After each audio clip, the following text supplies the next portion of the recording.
ఎప్పటి నుంచో ఈ చేస్తున్నారు విధానాన్ని ఇతర పార్టీలకు కూడా ఈరోజు ఇన్స్పిరేషన్ అయింది. కాబట్టి వారసత్వానికి సంబంధించి రెండు విషయాలండి.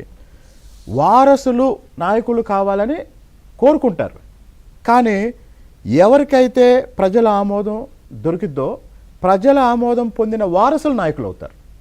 లేకపోతే పార్టీ ఉండదు, వారసులు ఉండదు. ఇందిరాగాంధీ వారసురాలే, నెహ్రూ వారసురాలు, కానీ ప్రజల ఆమోదంతో పెద్ద నాయకురాలే.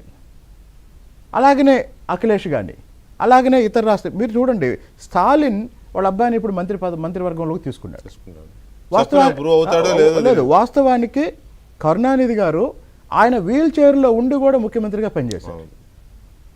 అప్పుడే ఇప్పుడు ముఖ్యమంత్రి అయ్యే సమయానికి స్టాలిన్ వయసు 68 సంవత్సరాలు 67 సంవత్సరాలు. అదే చాలా ఆలస్యం.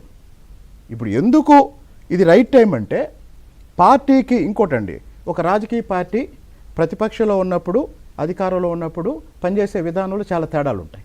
అవును, అధికారంలో ఉన్నప్పుడు ఆ పార్టీ అధ్యక్షుడు ముఖ్యమంత్రి అవుతాడు. అప్పుడు ఇక రాజకీయ వ్యవహారాలకి సమయం ఉండదు. బెస్ట్ ఎగ్జాంపుల్ 2014 నుంచి 19 వరకు.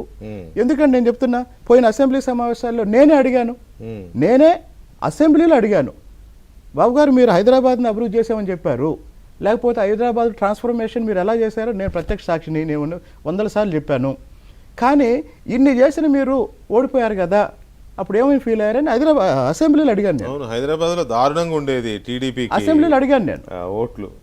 మరి అసెంబ్లీలోనే చంద్రబాబు గారు చెప్పిన సమాధానంలో ఒక పాయింట్ ఏంటంటే, ఆ సమయంలో నేను పార్టీకి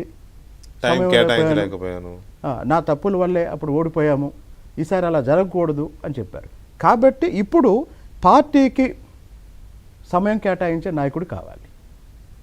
ఇంకోటి మీరు ఇందాక మాట్లాడారు, మరి లోకేష్ గారు మంత్రి పదవిలో ఉంటారా, వర్కింగ్ ప్రెసిడెంట్ అయ్యంటే, రేపొద్దున చంద్రబాబు నాయుడు గారి తర్వాత ముఖ్యమంత్రి అయ్యేది లోకేష్ గారే. కాబట్టి ముఖ్యమంత్రిగా ఇప్పుడు చంద్రబాబు నాయుడు గారు ఉన్నా, వర్కింగ్ ప్రెసిడెంట్గా లోకేష్ గారు ఉన్నా, లోకేష్ గారు మంత్రివర్గంలో కూడా ఉండాలి, మంత్రివర్గంలో కూడా ఇంకా క్రియాశీలకంగా ఉండాలి. అంటే అప్పుడు మళ్ళీ కాన్సన్ట్రేషన్ డైవర్ట్ అవ్వదా? అంటే ఒకటండి, ఇది అవసరం అండి. కాదు, ఒక మాట, లోకేష్ గారిని ఇప్పుడు వర్కింగ్ ప్రెసిడెంట్ చేయాలనుకుంటున్నది ఎందుకు?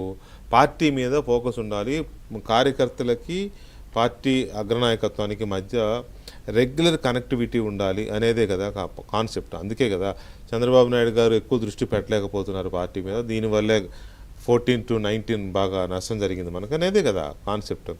ఇప్పుడు మళ్ళీ ఆయన మంత్రిగా ఉండి ఇది అది అని అంటే కాన్సన్ట్రేషన్ దెబ్బతిన. రెండు విషయాలండి. ఇప్పుడు లోకేష్ గారి పాత్ర ఏంటంటే, రాజకీయంగా పార్టీని ముందుకు తీసుకెళ్ళటానికి ఆయన పనిచేయాలి, మంత్రి మండలిలో ప్రభుత్వంలో క్రియాశీలక పాత్ర పోషించాలి. 1995 నుంచి ఇప్పటి వరకు చంద్రబాబు నాయుడు గారు ఈ రెండు పాత్రలు పోషిస్తున్నారు. అధికారంలో ఉన్న ప్రతిసారి ఆయన 4 సార్లు ముఖ్యమంత్రి అయ్యారు. ఈ ముఖ్యమంత్రిగా చేస్తున్న ఈ సమయంలో పార్టీ అధ్యక్షులు కూడా ఆయనే కదా. ఆ బర్డెన్ ఎంత ఉందో ప్రత్యక్షంగా అందరూ చూస్తున్నారు కదా, మీరు కూడా చూశారు కదా.